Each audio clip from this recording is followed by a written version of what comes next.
Agora, na Rede 316, o programa De Volta às Escrituras, com o pastor Rafael Abdala.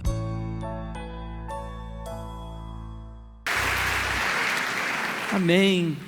Abra sua Bíblia, por favor, no livro de Êxodo. Êxodo, o capítulo 3. Nós iniciamos agora no culto das 18 horas, uma nova série de mensagens que vai durar aí durante todo o mês de fevereiro, a cada domingo. E nessa noite, especialmente, eu te convido a abrir então em Êxodo capítulo 3. Deus nos dias comuns. Alguns dias da história da humanidade, para bem ou para mal, se tornaram dias extraordinários. Para mal, todo mundo lembra do 11 de setembro, aquele fatídico dia do terrorismo, que deixou de ser e nunca mais deixará de ser um dia que tem tudo menos um dia de comum. Alguns dias são extraordinários para bem. 15 de novembro, a proclamação da República, o dia do seu aniversário. Dias que são extraordinários, mas eu quero sustentar ao longo dos próximos domingos que a bondade de Deus e a mão de Deus se manifesta muito especialmente nos dias que são comuns. No culto das 18 horas está disponível no YouTube, nós falamos do dia comum em que Deus chamou Davi. E essa noite quero lhes falar do dia comum em que Deus chamou Moisés. O texto é Êxodo, o capítulo 3, eu leio a partir do versículo 1. Apacentava Moisés o rebanho de Jetro, o seu sogro, sacerdote de Midian, e levando o rebanho para o lado ocidental do deserto, chegou ao monte de Deus, a Horebe. Apareceu-lhe o anjo do Senhor numa chama de fogo, no meio de uma sarça. Moisés olhou e eis que a sarça ardia no fogo e a sarça não se consumia. Então disse consigo mesmo: irei para lá e verei essa grande maravilha, porque a sarça não se queima. Vendo o Senhor que ele se voltava para ver, Deus no meio da sarça o chamou e disse: Moisés, Moisés. E ele respondeu: eis-me aqui. Deus continuou: não te achegues para cá, tira a sandália dos pés, porque o lugar em que estás é terra santa. Disse mais: eu sou o Deus de teu pai, o Deus de Abraão, o Deus de Isaque, o Deus de Jacó. Moisés escondeu o rosto, porque temeu olhar para Deus. Disse ainda o Senhor: certamente vi a aflição do meu povo que está no Egito, e ouvi o seu clamor por causa dos seus exatores. Conheço-lhe o sofrimento, por isso desci, a fim de livrá-lo da mão dos egípcios e para fazê-lo subir daquela terra a uma terra boa e ampla, terra que mana leite e mel, o lugar do cananeu, do eteu, do amorreu, do ferezeu, do eveu e do jebuseu. Pois o clamor dos filhos de Israel chegou até a mim, e também vejo a opressão com que os egípcios os estão oprimindo. Vem agora, e eu te enviarei a Faraó, para que tires o meu povo, os filhos de Israel, do Egito. Amém. Pai, essa é a tua santa palavra, a plena revelação dos céus, por revelação do Espírito Santo à tua igreja. E nós cremos que quando este livro sagrado é aberto, o Senhor tem mensagem para a tua igreja. E nessa noite nós somos tantos aqui nas casas que nos acompanham, e rogamos que não nos falte do rio da água da vida, que não nos falte da palavra revelada, e que não nos falte encorajamento para a mudança e avanço da nossa vida, em nome de Jesus, amém. Se todos os dias do ano fossem o seu aniversário, seria insuportável. Tem um dia no ano que nós separamos para celebrar você. As pessoas se reúnem, fazem uma festa, compram um bolo. Você é o protagonista. Você tem a relevância. Você recebe presentes, você recebe elogios. Até mesmo os seus antagonistas, até mesmo os seus rivais pegam o telefone, digitam uma mensagem e dizem: parabéns, esse é o seu dia. Eu não posso questionar o fato de que o dia em que comemoramos o nosso nascimento seja um dia extraordinário. Mas se todos os dias fossem dias da celebração do seu indivíduo, se todos os dias fossem dias de celebrar os seus feitos, de celebrar a sua história, se todos os dias fossem dias de você ser parabenizado, elogiado, o mundo seria terrível e você seria terrível. Nós não damos conta. A humanidade não foi formatada para ser celebrada o tempo todo, elogiada o tempo todo, aplaudida o tempo todo. Se você fosse uma pessoa que todos os dias fizesse um dia extraordinário, de pessoas ao seu serviço, de pessoas entregando presente para você, de pessoas elogiando você, de pessoas dizendo como você é maravilhoso, a sua vida não seria interessante. Eu quero começar a provar para vocês, a partir desse domingo, que as grandes obras de Deus, registradas na palavra dele, aconteceram em dias comuns.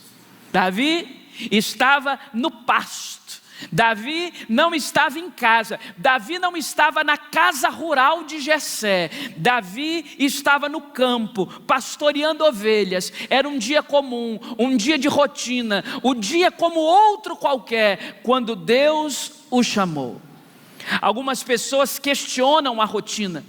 Algumas pessoas com crises conjugais dizem assim, e isso não é raro: o nosso amor esfriou porque caiu na rotina. Como se a rotina fosse algo ruim, como se a rotina fosse um demérito, como se a rotina fosse uma ofensa, como se a rotina fosse algo mau, e não é.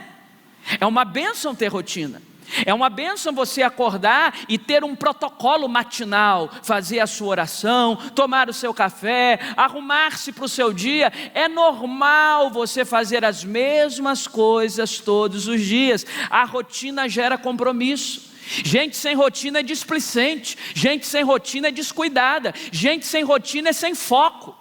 Gente sem rotina inicia um projeto na segunda, mal acabou de começá-lo, já teve outra ideia na terça, esquece da segunda, quarta está planejando uma coisa e faz 40, 50, 60 anos e nunca produziu nada na vida, porque não gostava de rotina e achava que todo dia deveria ter um ineditismo, todo dia deveria ter um cálculo novo. As pessoas melhores sucedidas desse mundo são aquelas que encontraram a sua rotina e na sua rotina encontraram um jeito de produzir mais e melhor para a sociedade.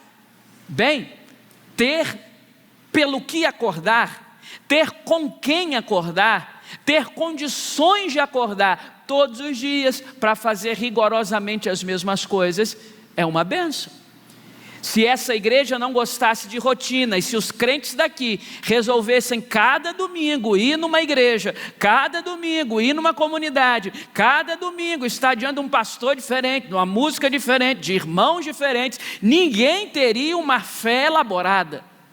Porque fé elaborada demanda comunidade, fé elaborada demanda pertencimento, fé elaborada demanda rotina. Nós estamos aqui, alguns de nós, há centenas de domingos, ouvindo a mesma pessoa, cantando as mesmas coisas, diante do mesmo povo, e a nossa fé está crescendo, porque há uma santidade na rotina, há uma santidade nos dias comuns. Bem, tal qual fiz no culto anterior, quero ler com vocês esse texto, focando em alguns princípios sobre o Deus que age nos dias comuns. Em primeiro lugar, repare comigo o verso 1. Nos dias comuns, em primeiro lugar, Deus aparece.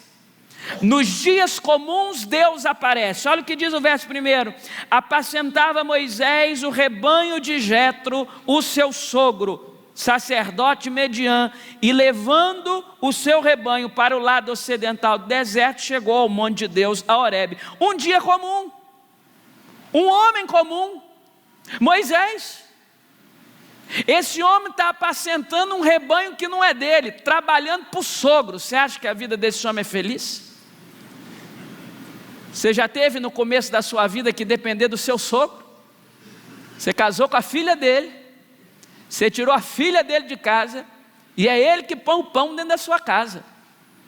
Aí você quer falar, minha mulher, ele diz, opa, minha menina ainda, sou eu que te banco, cara. Eu imagino que essa rotina do Moisés tenha algumas complexidades, porque ele não está apacentando o próprio rebanho, ele está apacentando o rebanho do seu sogro. Ele não tem um gado para chamar de meu, ele tem um gado para cuidar e é do sogro. E essa é a rotina dele. Ele acorda todos os dias, ele vai trabalhar. E quem diria que esse homem que trabalhava para o sogro, que esse homem que apacentava o rebanho do sogro, seria o maior líder da história de Israel? Por quê? Porque nos dias comuns Deus aparece, nos dias comuns Deus se manifesta, até nos dias em que nós estamos fazendo o que não gostaríamos de fazer, porque tem dia que você acorda sem vontade de trabalhar, e se você disser que não, eu sei que está mentindo. Eu sei o que você fez no verão passado. Tem dia que você não quer trabalhar. Tem dia que você olha para o despertador, e se você é como eu, precisa acordar às 5 da manhã, coloca 4h50, 4h55, 5, 5h05, 5h10, 5h15, 5h25. E geralmente a sua alma te impele a levantar no último.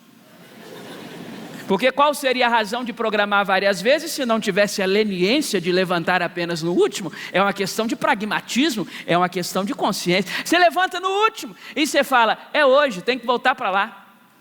A mesma repartição, as mesmas pessoas, para mexer no mesmo sistema, para dar aula para os mesmos alunos. Aí você não quer. Eu não estou dizendo para você, meu irmão querido, preste atenção, que Moisés acordava todos os dias radiante. Deixa eu fazer do meu sogro um homem rico.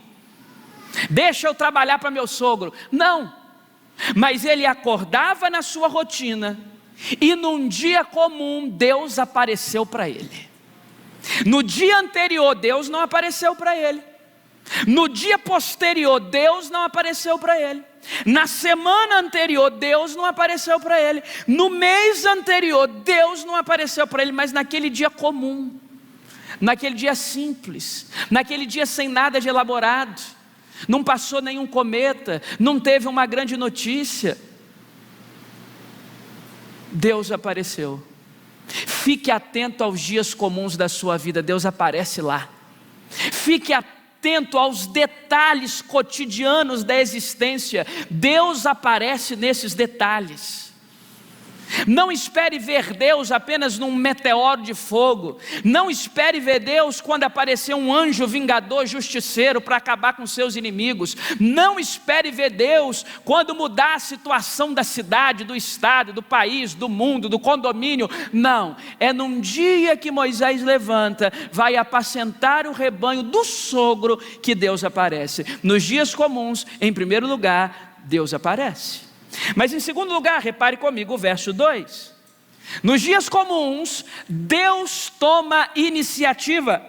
Nos dias comuns, Deus toma iniciativa. Olha o que diz o verso 2. Apareceu-lhe o anjo do Senhor numa chama de fogo no meio de uma sarça. Uma sarça é um arbusto no deserto. Moisés olhou, e eis que o arbusto, e eis que a sarça ardia no fogo, e a sarça não se consumia. Duas coisas são importantes aqui, vamos de trás para frente. Primeira delas, era comum para Moisés encontrar sarças no deserto da Palestina. Os desertos da Palestina estão cheios de arbusto. Então Moisés está num dia comum, fazendo o seu trabalho comum, e ele passa por vários arbustos, ele passa por várias sarças. E era comum num deserto, num calor do Oriente Médio, que essas sarças e que esses arbustos, num dia muito ensolarado, começasse a pegar um fogo. O que não era comum é uma sarça pegar fogo e não se consumir. É um arbusto ter fogo e o arbusto não derreter, e o arbusto não se deteriorar, e o arbusto continuar do jeito que está. E quando Moisés passa e vê dentre vários arbustos um que está pegando fogo e não está se consumindo, um que está pegando fogo mas não está desmanchando, um que está pegando fogo mas que não está esfarelando, ele olha para aquilo num dia comum. Mas olha o que diz o início do versículo 2: apareceu-lhe o Senhor. O que significa? Que na relação Moisés e Deus, quem tomou a iniciativa não foi Moisés, quem tomou a iniciativa foi Deus.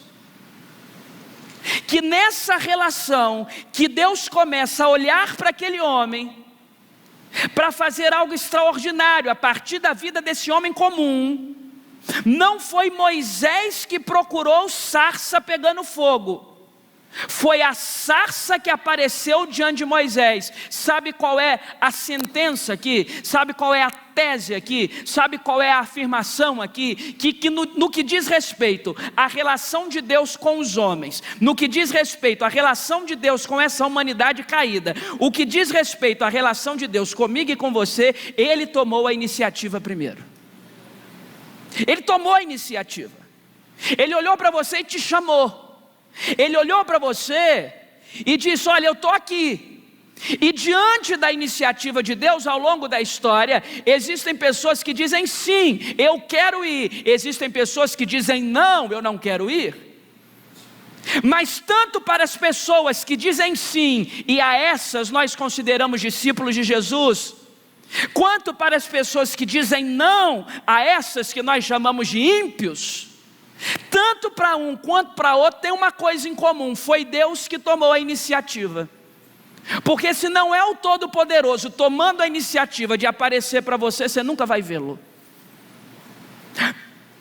Depois de Gênesis capítulo 3, eu não me canso de dizer isso, porque talvez seja a tese mais fundamental da fé que nós resolvemos abraçar. Depois que o pecado entrou no mundo, depois da queda da raça humana, a nossa vida num piloto automático é tragédia, é ruim. Você sem a presença do Espírito Santo é uma máquina destruidora. Eu sem a presença do Espírito Santo sou uma máquina de lascívia, de perdição, de ultraje, de pecado, de destruição. O pecado está no nosso DNA, está entranhado nas nossas artérias. Aí nós somos lavados pelo sangue de Jesus na nossa conversão e deixamos de ser escravos do pecado. Ok, agora, desde que a humanidade caiu, disse Jesus: não fostes vós que escolhestes a mim, mas eu que vos escolhi a vós. O homem só tem condições de encontrar com Deus se Deus aparecer para ele, porque Deus toma a iniciativa.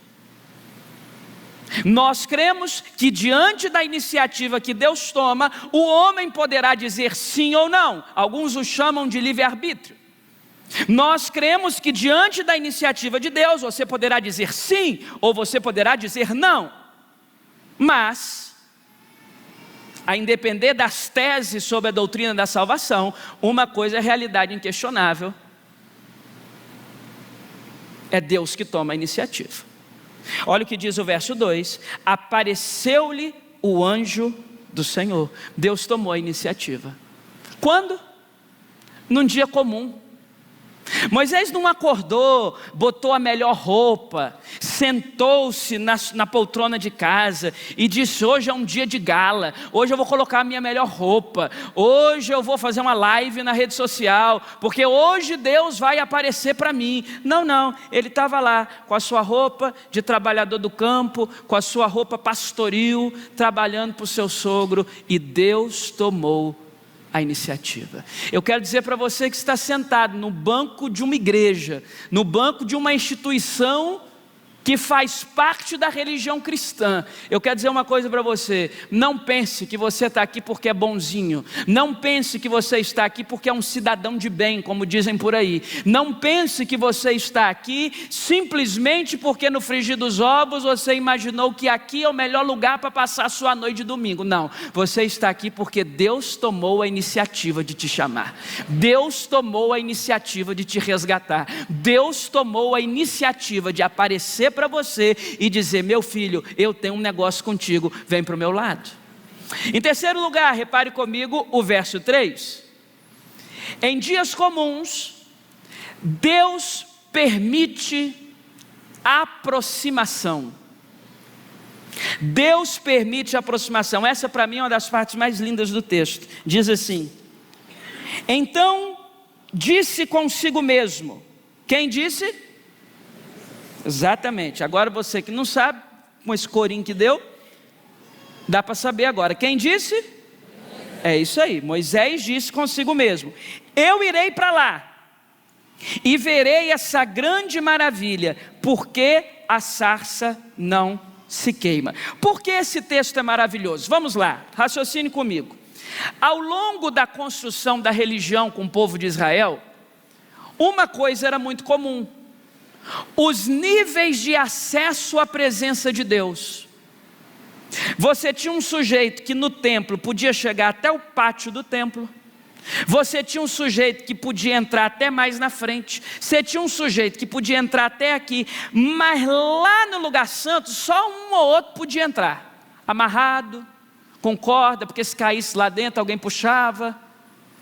Ao longo da história da construção da fé no Antigo Testamento, as pessoas não tinham liberdade de aproximação com Deus como tem hoje. Você não chegava lá no templo de Salomão dizendo: eu quero ir no altar, igual nós chamamos pessoas aqui ao apelo, eu quero ir lá. Não, você querer ir lá e nada é a mesma coisa. Tem que ter a roupa certa, tem que ser a pessoa certa, tem que cumprir o protocolo certo, no dia certo, com a liturgia certa, e tem que ter nascido com a linhagem certa, porque se tu não for judeu naquele tempo, você não vai entrar. É assim na construção do Antigo Testamento. Em Números capítulo 12, quando Deus vai censurar Arão e Miriam porque se voltaram contra Moisés, Deus deixa para nós escapar uma verdade muito dura. Ele diz assim: se há profetas em Israel, eu converso com eles por sonhos, por enigmas. Não é assim com o varão Moisés, fiel em toda a minha casa. Boca a boca eu falo com ele. O que Deus está dizendo para nós? Que não é com todo mundo que ele falava boca a boca. Que não é com todo mundo que ele falava assim no tete a tete. Que não é com todo mundo que ele tem uma aproximação. Não. Ao longo da história do Antigo Testamento, eu vou usar a palavra seletivo na falta de uma melhor, mas é a que tem. Era seletivo o grau de aproximação dos seres humanos com Deus. Só um podia entrar no lugar tal, os outros no lugar tal. Ver a face dele, então, diz que via e caía. Mas parece que aqui no verso 3, tem algo que nos aponta para hoje. Para final de janeiro de 26, em Guarapari do Espírito Santo, ou onde você estiver em casa. Parece que aqui tem algo que nos aponta para o privilégio que nós temos e às vezes negligenciamos. Que em dias comuns, Deus permite a todos aproximação. O que está acontecendo aqui? Moisés vê aquela manifestação da sarça que queima e não se consome. Ele olha, ele podia fazer duas coisas: fugir de medo, porque está contrariando a lei da física; fugir de medo, porque está contrariando as leis naturais; fugir de medo, porque isso não existe. Ou opção número 2, que é a que Moisés adota: se aproximar. Deixa eu me aproximar. Eu não entendo, mas me aproximo. Eu não sei como funciona, mas me aproximo. Eu não sei o que está acontecendo, mas me aproximo. Eu não sei como pode uma sarça pegar fogo e não se consumir, mas eu me aproximo. Eu não sei como isso está acontecendo, mas eu me aproximo. Pode deixar que eu não vou cair não. Eu vou me aproximando. E diante dessa aproximação, Deus podia fazer duas coisas. Primeiro, acabou, cai a sarça, acaba o fogo. Você não tem direito de se aproximar não de mim não, Moisés. Ou durante essa aproximação cai duro Moisés no chão. Mas o que está acontecendo aqui?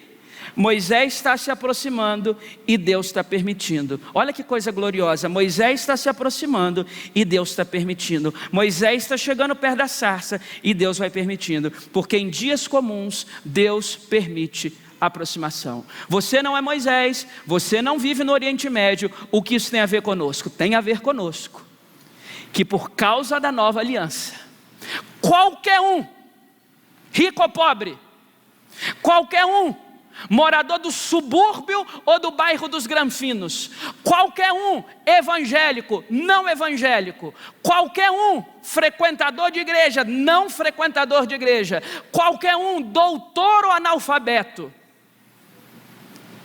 para se aproximar do Pai, só precisa do Filho. Não precisa do pastor, não precisa da tia de oração, não precisa de copo d'água em cima da televisão, não precisa da oferta, não precisa preencher cheque, não precisa de Pix, não precisa ser membro de uma instituição religiosa. Para chegar a Deus, depois da ressurreição de Cristo, você só precisa de Jesus, nada além de Jesus e somente Jesus. Então hoje todo ser humano, qualquer pessoa que clamar, poderá encontrar graça aos olhos do Pai. Deus permite que você se aproxime dEle. A pergunta é quando? Alguns responderão, no sábado, é claro. Outros responderão, no domingo, é evidente. Outros dirão, no culto evangélico batista, é claro. Outros dirão, na igreja apostólica romana, é evidente. Outros dirão, no catolicismo ortodoxo, é claro. Outros dirão, na batista. Outros dirão na presbiteriana. Outros dirão na metodista. Outros dirão na Assembleia de Deus. Outros dirão no movimento tradicional. Outros dirão no movimento pentecostal. Outros dirão no movimento neopentecostal. Outros dirão na teologia da prosperidade. Outros dirão na teologia da pobreza. Outros dirão na teologia de coisa nenhuma.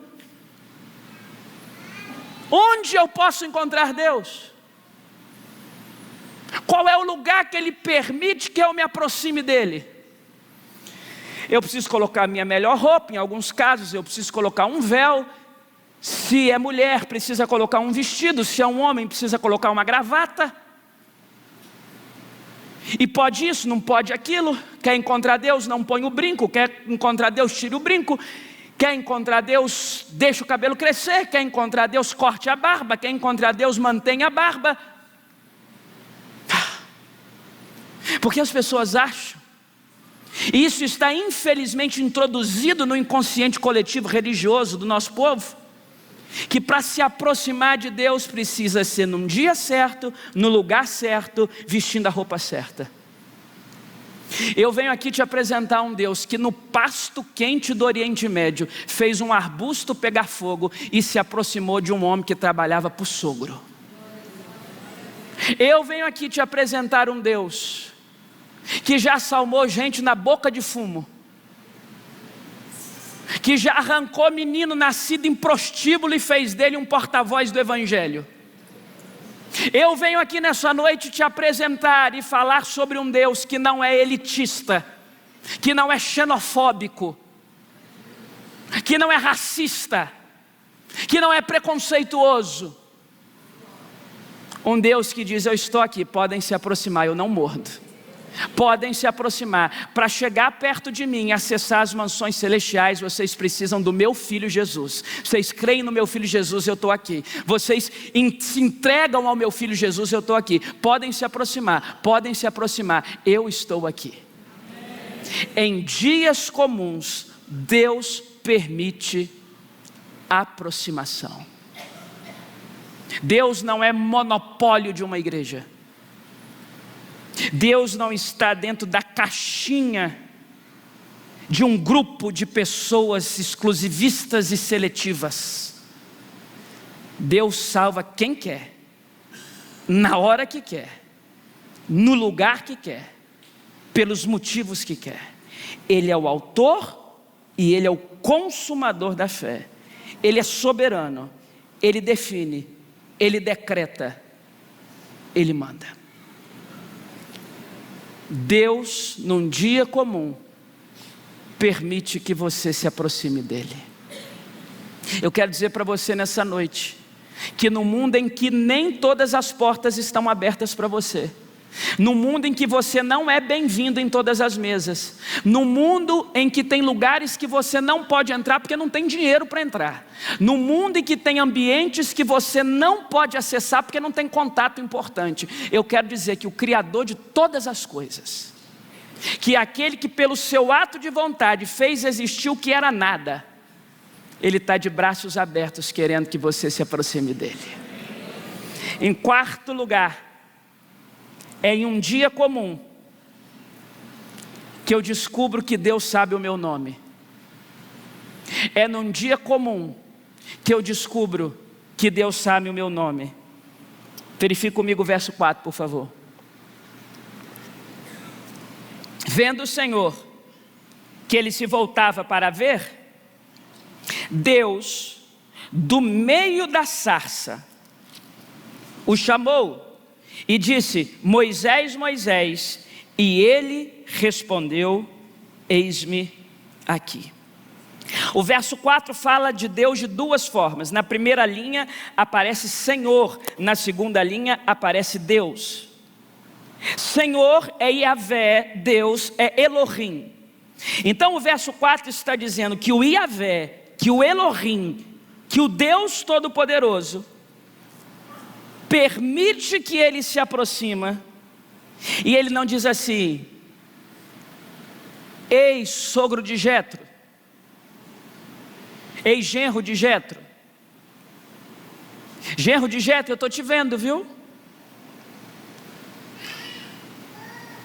O filho de Joquebede, o filho de Arão, o irmão de Arão, o irmão de Miriam, eu estou te vendo, viu? O que Deus disse? Moisés, Moisés. É num dia comum que eu descubro que Deus sabe o meu nome, que para Deus eu não sou um CPF, que para Deus eu não sou um envelope, que para Deus eu não sou um código de barra, que para Deus eu não sou uma pecinha do tabuleiro religioso, do poder religioso, da retórica da importância social religiosa. Não, eu percebo que para Deus eu não sou um nome numa lista de hall de uma igreja, que para Deus eu não sou, não, Deus sabe o meu nome. Deus sabe o meu nome.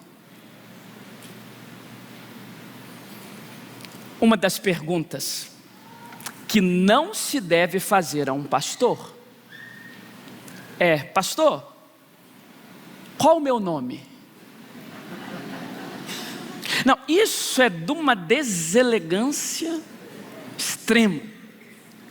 Às vezes eu viajo por aí e volto numa igreja, em um estado tal em que eu já preguei um tempo atrás, e no final a irmãzinha vem e me abraça: ô pastor, o senhor esteve aqui há 2 anos, lembra? Falei: lembro, eu gosto dessa igreja aqui. Qual o meu nome? Minha senhora.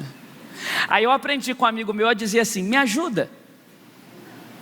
Para tudo tem jeito, irmão. Me ajuda. Me ajuda não é aquele não lembro, mas também não é a mentira de sim, eu lembro, mas não quero dizer. Não, me ajuda. Me ajuda. Eu me esforço por saber o nome de todas as pessoas. A igreja está crescendo e eu continuo me esforçando em saber o nome de todo mundo. Eu acho isso muito bom, eu acho isso muito digno. Mas nenhum ser humano consegue saber o nome de todos que o cercam. Deus consegue. Deus sabe o seu nome. Talvez o dono da empresa que você trabalhe nunca vá saber o seu nome. Você trabalha aqui em Guarapari numa filial de uma rede de farmácia que está no mundo todo. O dono nunca vai saber o seu nome. Talvez você trabalhe numa empresa que é lá de fora, é onde você ganha o seu pão. O dono nunca vai saber o seu nome. Aquele político, seja ele qual for, para quem você mata ou morre, para quem você derruba sua garganta, dizendo as verdades do seu peito, e eu respeito muito isso, é provável que você morra e ele não saiba o seu nome.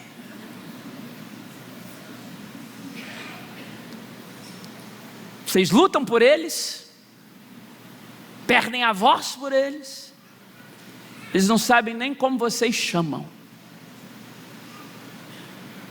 Os famosos da TV, que eu vou te contar uma coisa, meu irmão, com esse negócio da rede social, tem muita gente que sabe muita coisa da vida de muita gente que não sabe nem quem você é.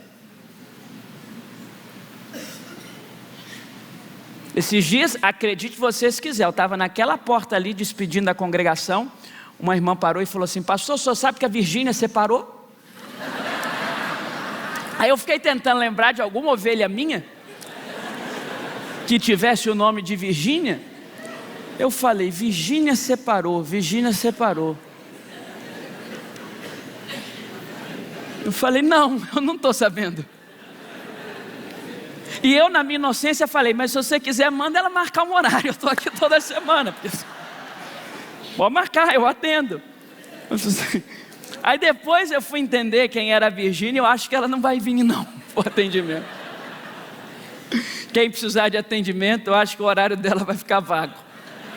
Você sabe tanta coisa de tanta gente. Você gasta uma parte do seu dia analisando a vida de tanta gente que nem sabe o seu nome. Que você é só mais um na lista infindável de milhões de seguidores. Gente que não sabe o seu nome. O político não sabe o seu nome, o influencer não sabe o seu nome, muitas vezes o pastor não sabe o seu nome. Mas que o Espírito Santo coloque mel nas minhas palavras nessa hora. Deus sabe o seu nome. Deus sabe o meu nome. Deus sabe quem é você. Moisés, estou aqui, filho. Deus conhece o seu nome, Deus conhece a sua história, Deus sabe quem você é.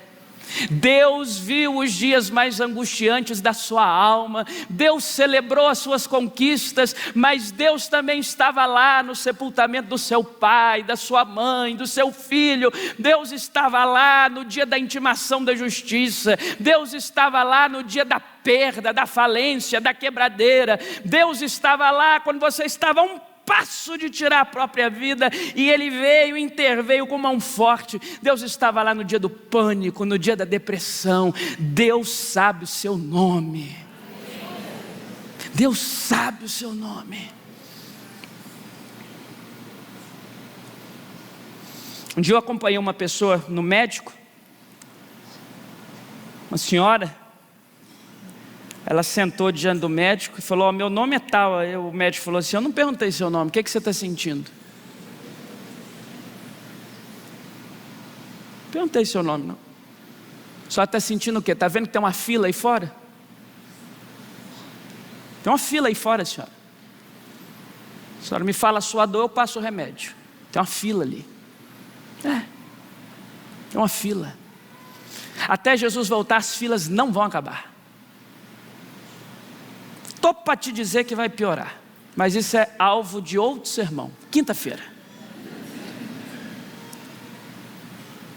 Nesse mundo violento, nesse mundo da guerra de todos contra todos, se alegre em sair daqui sabendo que o Todo-Poderoso, que o guarda de Israel, que não dormita e nem dorme, sabe como você chama, sabe onde você mora, conhece o seu travesseiro, Ele sabe quem é você.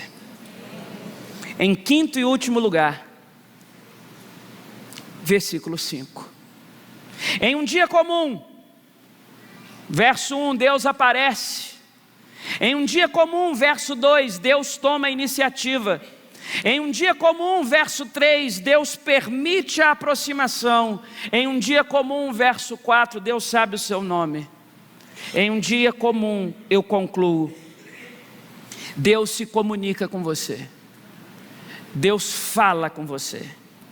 Diz assim o verso 5: E Deus continuou: não te achegues para cá, tira as sandálias dos pés, porque o lugar em que estás é terra santa.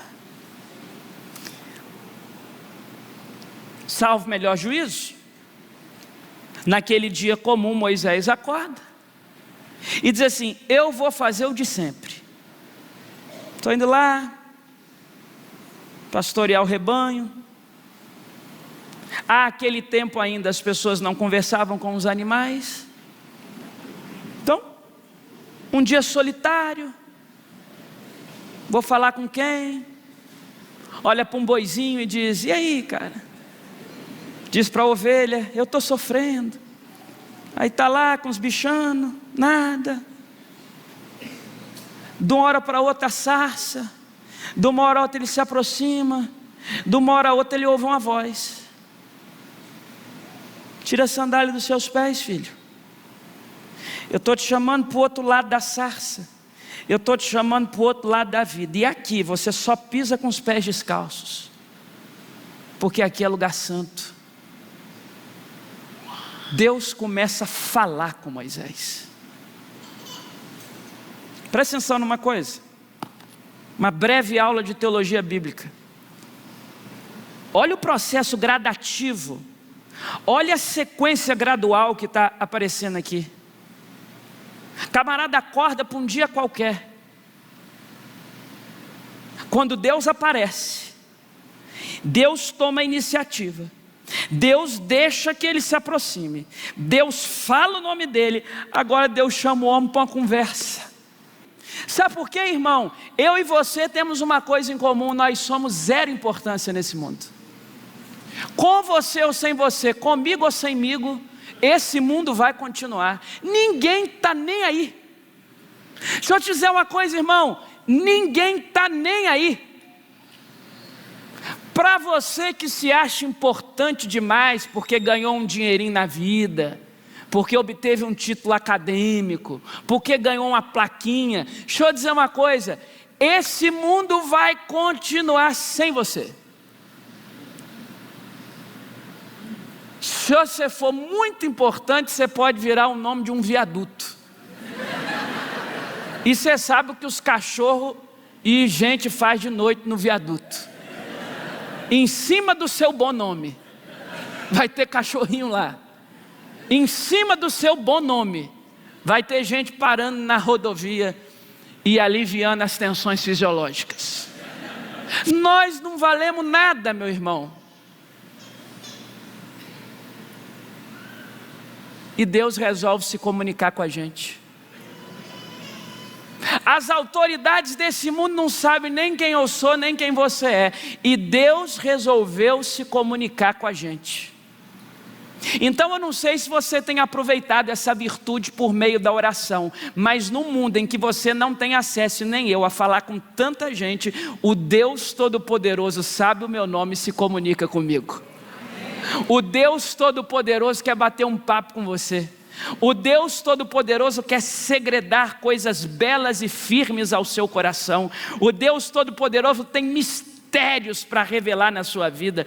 O Deus Todo-Poderoso quer ter um diálogo franco com você. Ele olha para Moisés num dia comum e diz assim: meu filho, tira a sandália, vem para cá. Eu sou o Deus de Abraão, eu sou o Deus de Isaac, eu sou o Deus de Jacó. Eu ouvi a aflição do meu povo, eu vi o que os egípcios estão fazendo com o meu povo, e eu decidi que tinha que escolher alguém para libertá-lo. Prazer, eu estou escolhendo você, vem cá. Simples. Deus escolheu o libertador do povo da opressão do Egito. Não foi numa escola militar, não foi na faculdade mais cara, não foi na roça, num dia comum, de um sujeitinho que dependia do sogro, pastoreando, apacentando. Esse é o nosso Deus. É o que chega na casa de Jessé e diz: Eliabe não, Abinadab não, vocês outros 7 não. É o menininho magrelo que está lá no campo, trabalhando. O Deus das coisas extraordinárias age na vida de gente comum em dias comuns. Se você entender isso nessa noite, meu irmão querido, eu te asseguro, a sua vida não será a mesma. Porque dia desse, você vai acordar para manter a sua rotina de sempre e Deus faz algo extraordinário na sua história. Que Deus é esse? É o Deus que age nos dias comuns.